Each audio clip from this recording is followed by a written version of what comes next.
Seconds మాట్లాడండి.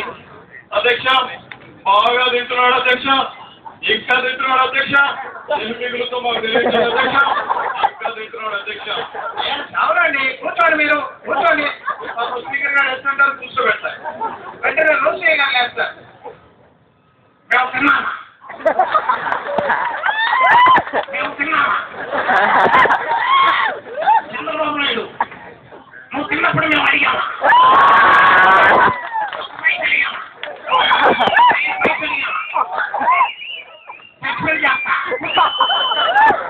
ఎన్నికప్పుడు చక్రం తిప్పావు, మొత్తం చక్రాలు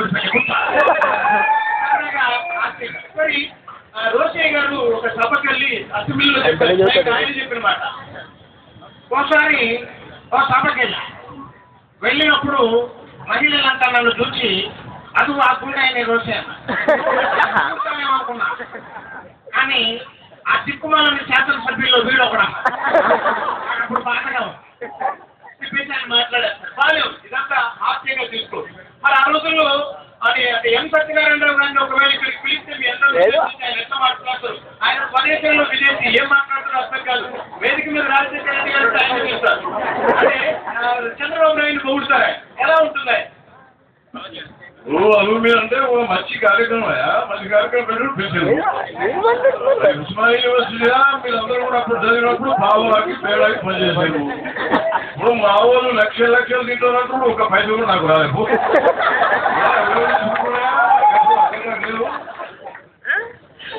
అదే నేను చెప్పినా మా రాజశేఖర రెడ్డి గారికి ఇట్లా పద్ధతి కాదు, చంద్రబాబు నాయుడు కూడా ఇట్లా పెట్టవా?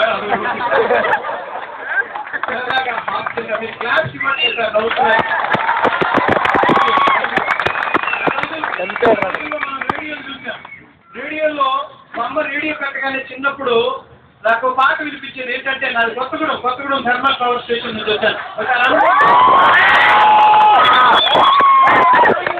టీవీ కాన్సెప్ట్ డిజైనర్ అంటే ఒక మిమిక్రీ ఆర్టిస్ట్ గా కూడా మీరు కార్టూన్స్ చూస్తుంటారు.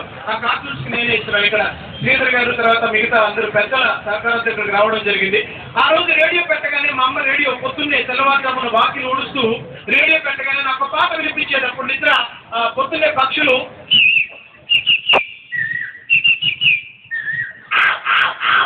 అని అంటుంటే, శ్రీ హనుమాను గురుదేవులు నాయద పలికెను సీతారామ కథ, నే పలికెద సీతారామ కథ. శ్రీ హనుమాను గురుదేవులు నాయద పలికెను సీతారామ కథ. ఇలా ఆ రోజు మంచి పాట వినపడేది, ఆయన నిద్రపోయేవాళ్ళు, లేచేవాళ్ళు. ఇప్పుడు రేడియోలు వచ్చాయి. ఏం రేడియో ఏంటో నాకు తెలియదు. 98.7 అంట, లేకపోతే ఇంకోటంట. పొద్దున్నే రేడియో పెట్టగానే గుడ్ మార్నింగ్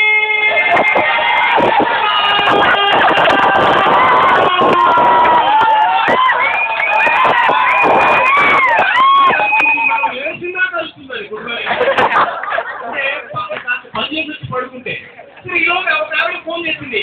హలో, ఎవరిని మాట్లాడేది? 93.7 అండి.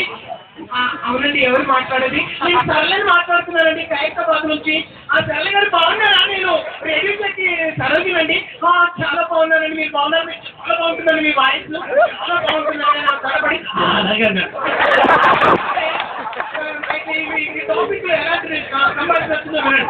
హలో సరోజి గారు, దేనికి ఫోన్ చేశారండి మీరు? సరళ గారు దేనికి ఫోన్ చేశారండి?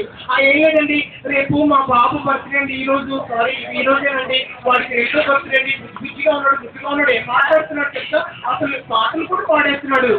అయితే కొంచెం మీ వాల్యూ తగ్గించండి. అసలు ఈ పద్ధతిలో నాకు వాల్యూ లేదండి. వాల్యూ అండి, రేడియో వాల్యూ. సరే వినండి ఇప్పుడు లాస్ట్ అండ్ బాబుకు పాట డెడికేట్ చేస్తుంది. ఏ పాట అంటే, సత్తే ఏ గొడవ లేదు,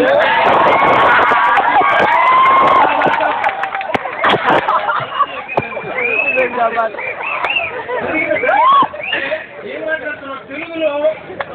తెలుగు ఇక్కడ ఎలాంటి సంభాషణ మాట్లాడుతున్న తర్వాత నా మెడికల్లో చెప్తాను. సో ఈనాటి కార్యక్రమంలో ఈరోజు సోనియా గాంధీ గారు వచ్చారు కాబట్టి ఒక చిన్న అంశం మీకు చెప్తాను. అదేమిటండి అంటే, సోనియా గాంధీ గారు తెలుగులో మాట్లాడితే, హిందీలో మాట్లాడితే రాజశేఖర రెడ్డి గారు ట్రాన్స్లేషన్ చేస్తారు తెలుగులో. ఇంతకుముందు ఒక ఆయన చేసేవారు, ఆయన అందరికీ తెలుసు కూడా. కానీ రాజశేఖర రెడ్డి గారు చేస్తే ఎలా ఉంటుంది? సరదాగా ఒక చిన్న బిడ్డ క్షమించాలి తమ్ముళ్ళు. ఈ కార్యక్రమంలో సోనియా గాంధీ గారు అసలు ఎలా మాట్లాడతారు?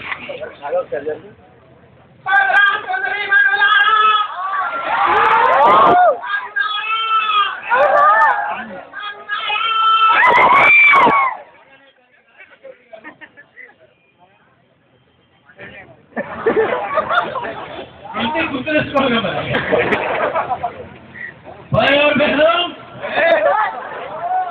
नमस्कार बेटिया, मेरा नमस्कार नहीं, मैडम का नमस्कार। कैसे है? कैसे है?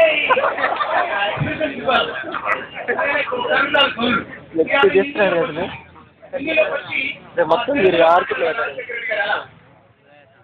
तुम्हारे साथ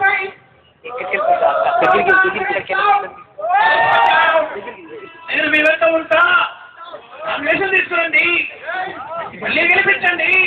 ఈసారి రాష్ట్రంలో నన్ను కూడా చెప్పాలి. చెప్తుంటే इंदिरा जी ने महात्मा गांधी जी ने जो बलिदान दिया था. इंदिरा गांधी గారు, మహాత్మా గాంధీ గారు, మేడం ఒక్క పేరు భూల్ గయా.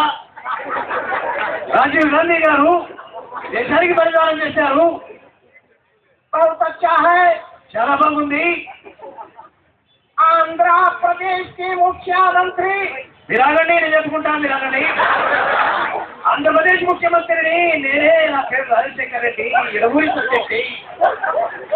ఎన్నో కార్యక్రమాలు చేస్తున్నాడు. ఏ కార్యక్రమం చేసినా మేడం గారి పేరే పెడుతున్నారని మేడం గారు చెప్పుకుంటున్నారు. వాళ్ళు వచ్చిన వరదలకి సూర్యవర్ధనలు పెట్టాం, వచ్చిన భూకంపానికి రాహుల్ భూకంపం పెట్టాం. ఇంకా ఇంకేదైనా మీ మనవాళ్ళు మనవరాళ్ళు ఉంటే పేర్లేని మేడం నీకు అన్ని పేర్లు పెడతాం. సరదాగా హాస్యంగా మీరందరూ ఇలాగే నవ్వుకోవాలని మనం చేస్తూ చెప్పనిచ్చింది మా అమ్మ. నిజంగా అమ్మలేంది ఇక్కడ మనం లేదు ఈ ప్రపంచంలో. చిన్న బిడ్డ మాత్రం నీకు వినిపించి తింటాను. సాధారణంగా అందరూ దేవుళ్ళకు మొక్కుతారు, నేను కానీ మా అమ్మకు మొక్కుతాను. మీరందరూ కూడా ఈ రోజు ఇక్కడ ఉన్నారంటే మన అమ్మ. ఒకసారి గట్టిగా అమ్మకు చేతులు పలుకుతాం.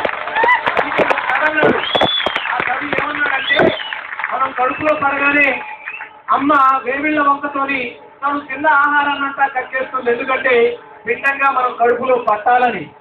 ఎందుకంటే ఆ కడుపులో పిండంగా పట్టడానికి ఆహారాన్ని కూడా వదిలేసిన అమ్మ ఆ రోజు నుంచే మన మీద కేర్ తీసుకుంటుంది, మన మీద కాన్సన్ట్రేషన్ తీసుకుంటుంది. అటువంటి అమ్మ మనకు జన్మనిచ్చింది. ఈ రోజు ఇక్కడ ఉండి ఎంతమందికి మనం ఇన్ని రూపాల్లో మనం సహాయం చేస్తున్నామంటే మనకు అమ్మే. అందుకని ఆ కవి ఏమన్నాడంటే, వేవిళ్ళ వంకతో వేచి వెడలించి మనముండే కోసమై ఇంత చోటూచి నిన్ను కన్నది మీ అమ్మ, నన్ను కన్నది మా అమ్మ. వందనాలమ్మా అమ్మా, వందనాలమ్మా, నీకు వందనాలమ్మా. పాపలా నన్ను కాపాడుకున్నావు, పాపలా నన్ను కాపాడుకున్నావు. నీ రుణమెత్త తీర్చుకోనమ్మా. వందనాలమ్మా అమ్మా, వందనాలమ్మా. Thank you. మళ్ళీ అవకాశం ఉంటే